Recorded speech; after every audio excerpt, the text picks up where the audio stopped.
এবারের ট্রিপে আমাদের last destination Chittagong boat club. আমরা এটা বিকালের দিকে আসলে ট্রাই করেছি, কারণ যেহেতু পার্কটার কাছে রোদ না থাকলেও সবাই এনজয় করতে পারবে। আর এই মেয়েটাকে দেখেন, যেখানে মানুষ দেখবে ওর চেনা হোক অচেনা হোক, ও সুন্দর যে তাদের সাথে গল্প জুড়ে দেয়, এত মিশুক হয়েছে ও। এখানে আমরা দুজনে একটু ঢং করছিলাম, মা আর মেয়ে মিলে। আর লিয়ানাকে এখন কিছু বললেও রেসপন্স করে, এটা আমার খুব ভালো লাগে।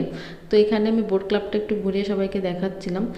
ভালোই ছিল, পার্কটা ছিল, খুব ভালো লাগছিল। আর যেহেতু রোদ ছিল না, পরন্ত বিকেল, তো এই জন্য আমরা আরও বেশি মজা করতে পেরেছি। আর এখানে বাবা আর মেয়ে, তাদের যথারীতি দুইজনের বন্ডিং নিয়ে আছে তারা। তারা দুজন যখন একসাথে হয় আমাকে তাদের দরকারও হয় না। আর এই মেয়েটা সুন্দর হেঁটে বেড়াচ্ছে, সে তখন থেকে হেঁটেই যাচ্ছে, সে কোলে উঠবে না। তো এখানে সুন্দর একটা ঘাস ছিল, কতদিন পরে পায়ে একটু ঘাস লাগালাম, এই জন্য আমি একটু খালি পায়ে হাঁটছিলাম। তো এখানে বোটের মতো একটা ডিজাইন বানানো ছিল, ভালোই লেগেছে।